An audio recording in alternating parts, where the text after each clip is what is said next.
पूर्वोत्तर के द्वार असम में चुनावी सरगर्मियां 7वें आसमान पर है। गृह मंत्री अमित शाह आज असम के दौरे पर हैं और ये दौरा सिर्फ रैलियों का नहीं बल्कि 2026 के विधानसभा चुनाव के लिए उस विजय ब्लूप्रिंट को जमीन पर उतारने का है जिसके जरिए बीजेपी हैट्रिक लगाने की तैयारी में है। आखिर क्यों अमित शाह का दौरा अहम है और क्या है असम के लिए नए चुनावी समीकरण, वो भी आपको दिखाएंगे। लेकिन उसके पहले अमित शाह की असम में घुसपैठ वाली हुंकार देखिए। भारत माता की वंदे वंदे। यहाँ भाजपा सरकार बना दो, पूरे आसाम को घुसपैठियों से मुक्त कराने का काम भारतीय जनता पार्टी की सरकार।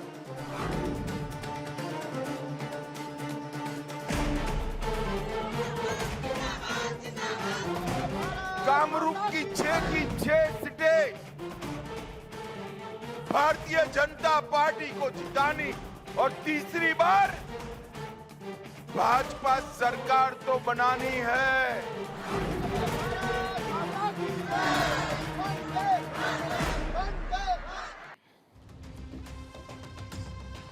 अमित शाह ने आज असम के चुनावी रण में 3 धुआंधार रैलियां करनी थी, जिसमें से एक रैली धुबरी जिले के गोलकगंज में तय की गई थी, लेकिन हेलीकॉप्टर में तकनीकी खराबी के चलते इसको रद्द कर दिया गया। इसके अलावा अमित शाह 2 रैलियों में जमकर आक्रामक अंदाज दिखाई दिया। दुधनोई और कामरूप में अमित शाह के टारगेट पर कोई था तो वो अवैध घुसपैठ। दोनों जगह पर गृह मंत्री अमित शाह ने घुसपैठियों को शरण देने वाले और घुसपैठियों को असम के बाहर करने का प्रण लिया। अमित शाह ने कहा कि घुसपैठियों की वजह से असम में हिंसा होती है, कांग्रेस आदिवासियों का हित नहीं चाहती। अमित शाह ने इस दौरान राहुल गांधी पर जोरदार हमला किया और कहा कि कांग्रेस का एक भी प्रत्याशी जीता तो असम में शांति नहीं बल्कि अशांति आ जाएगी। घुसपैठियों को रोकना चाहिए या नहीं रोकना चाहिए? अरे जोर से बोलो, रोकना चाहिए या नहीं रोकना चाहिए? अभी हमारे मेघालय में चुनाव था, गारो हिल पर, वहां हिंसा हो गई। क्यों हिंसा हो गई? कि बोली बाली गारो महिलाओं को फंसाकर एक घुसपैठिए शादी कर कर हिल काउंसिल का कब्जा लेने चाहते थे। एक कांग्रेस पार्टी ने असम को घुसपैठियों का अड्डा बनाया। वो दिन दूर नहीं, अगर फिर से उनकी सरकार आएगी तो हमारे ट्राइब के बीच में भी घुसपैठिए घुसेंगे। आप चाहते हैं घुसपैठिए घुसे? जरा जोर से बोलो, चाहते हैं? क्या कांग्रेस पार्टी रोक सकती है? आप फिर से एक बार, तीसरी बार भारतीय जनता पार्टी का सरकार बनाइए। अगली बार मैं आऊंगा तब चुन चुन कर घुसपैठियों को वापिस भेजने का काम ये भारतीय जनता पार्टी की सरकार करेगी। कांग्रेस की सरकारों ने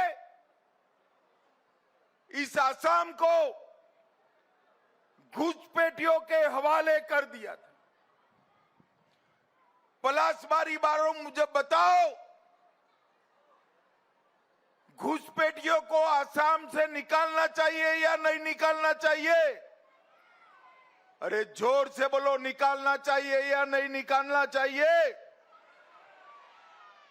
एक घुसपैठिए असम के गरीब की जमीन छीन रहे हैं,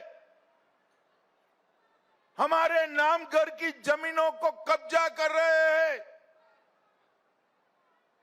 काजीरंगा के जंगलों में उन्होंने कब्जा किया, हमारे युवाओं की रोजगारी छीन रहे हैं और गरीब का चावल में हिस्सेदारी भी एक घुसपैठिए मांग रहे हैं। असम की एक ऐसी समस्या जिसने दशकों तक पूर्वोत्तर भारत की पहचान को संकट में डाल रखा था। असम का वो मुद्दा जिसे गृह मंत्री अमित शाह ने पूर्वोत्तर का गेटवे बनाने के लिए सबसे बड़ी बाधा बताया और वो है घुसपैठ। आज हम आंकड़ों के साथ इस पूरे क्रोनोलॉजी को डिकोड करेंगे और आपको बताएंगे कि आखिर क्यों बीजेपी कहती है कि विकास की निरंतरता के लिए उनकी हैट्रिक जरूरी है। अब जरा इसको आप समझिए। असम में घुसपैठ कोई कल की समस्या नहीं है, ये 75 साल पुराना घाव है। इसकी पूरी क्रोनोलॉजी को आप समझें तो 1951 आजादी के बाद एनआरसी तैयार हुआ। तब उसका मकसद था पाकिस्तान और आज के बांग्लादेश से आए अवैध लोगों की पहचान करना। 1971 बांग्लादेश का मुक्ति संग्राम हुआ, लाखों शरणार्थी भारत आए। भारत बांग्लादेश के बीच समझौता हुआ कि 25 मार्च 1971 कट ऑफ डेट होगी। इसके बाद 1979 से 85 तक असम आंदोलन हुआ। छात्रों ने विदेशी घुसपैठियों के खिलाफ 6 साल तक संघर्ष किया। 855 युवाओं की जान गई। इसके बाद 1985 असम समझौता हुआ। राजीव गांधी की सरकार और प्रदर्शनकारियों के बीच में यह समझौता हुआ और फिर वादा किया गया कि अवैध प्रवासियों को निकाला जाएगा, लेकिन सिर्फ ये कागजों पर रहा। 2005 सुप्रीम कोर्ट ने IMDT एक्ट को असंवैधानिक करार दिया और जिसे घुसपैठियों का सुरक्षा कवच माना जाता था। 2019 असम में एनआरसी की फाइल लिस्ट आई, जो फाइनल लिस्ट थी वो आई और जिसमें 19 लाख लोग बाहर रह गए। और इसी साल CAA पास हुआ। 2024 से 26 के बीच में अब बीजेपी का एजेंडा है कि अवैध कब्जे वाली जमीन को मुक्त कराया जाए, लैंड जिहाद जैसे मुद्दों पर कानून बनाना। अमित शाह का यह दौरा कार्यकर्ताओं में नई ऊर्जा भर चुका है और जहां विपक्ष गठबंधन के गणित में उलझा हुआ है, वहीं बीजेपी ने रैलियों और रोड शो के जरिए बढ़त बनाना शुरू कर दिया है। 9 अप्रैल की वोटिंग और 4 मई के नतीजों से पहले अमित शाह का मेगा शो असम की राजनीति का रुख तय करने वाला साबित हो सकता है। अब सवाल यह है कि अमित शाह का यह दौरा कितना अहम है और इसके पीछे छुपे 3 बड़े जो चुनावी समीकरण हैं वो भी आप समझिए। परसिमन का जो गेम चेंजर कार्ड है, परसिमन के बाद ये पहला चुनाव हो रहा है। परसिमन के बाद कई सीटों का जो भूगोल है वो बदल गया है। अमित शाह ने यह सुनिश्चित करना चाहते हैं कि नए समीकरण में बीजेपी का कोर वोटर कहीं छिटक न जाए। चाय बागान का वोट बैंक, असम की करीब 35 से 40 सीटों पर चाय बागान श्रमिकों का प्रभाव और अमित शाह अपने संबोधन में लगातार विकास और सुरक्षा के जरिए इस बड़े वोट बैंक को साध रहे हैं। घुसपैठ और सुरक्षा ये बड़ा मुद्दा है, बीजेपी इस पर आक्रामक है। घुसपैठ मुक्त असम और शांति समझौते को अपनी सबसे बड़ी उपलब्धि बताकर मैदान में है। अमित शाह का संदेश स्पष्ट है, स्थिरता बनाम अस्थिरता।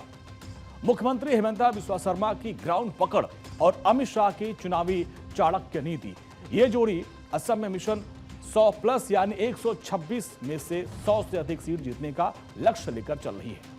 कांग्रेस की अगुवाई वाले महाजोत को अमित शाह उन्हीं इलाकों में घेरने की पूरी रणनीति बना चुके हैं। असम में बीजेपी सरकार तीसरी बार सत्ता में आने के लिए केवल एंटी इनकम्बेंसी को रोकने की कोशिश नहीं कर रही, बल्कि एक प्रो इनकम्बेंसी है उसका भी माहौल बना रही है।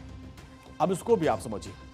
विकास का जो पूर्वोत्तर गेट है, 5 लाख करोड़ रुपए के निवेश और असम गति शक्ति के वादे के साथ अमित शाह जनता को यकीन दिलाना चाहते हैं कि विकास की निरंतरता के लिए बीजेपी की हैट्रिक प्लान में है, वो जुट चुकी है इसके लिए। असम जो कभी उपेक्षा की धुन में था, आज भारत का पूर्वोत्तर गेटवे बनकर उभर रहा है। असम गति शक्ति के साथ बदल रहा है रफ्तार, अब कनेक्टिविटी है अटूट और तरक्की है बेमिसाल। आने वाला समय जिसमें 5 लाख करोड़ रुपए का निवेश किया जाएगा, असम बनेगा भारत की अर्थव्यवस्था का नया पावर हाउस। विकास की इस निरंतरता के लिए, असम के उज्जवल भविष्य के लिए बीजेपी की हैट्रिक अनिवार्य है, ये अमित शाह ने हुंकार भरी। अमित शाह जनता को यह यकीन दिलाना चाहते हैं कि अगर विपक्ष की सरकार आई तो 5 लाख करोड़ रुपए का जो निवेश है वो असम गतिशक्ति के प्रोजेक्ट को ठप कर देंगे, क्योंकि घुसपैठ और तुष्टीकरण की राजनीति फिर से यहां हावी हो जाएगी और इसलिए बीजेपी के लिए हैट्रिक जरूरी है।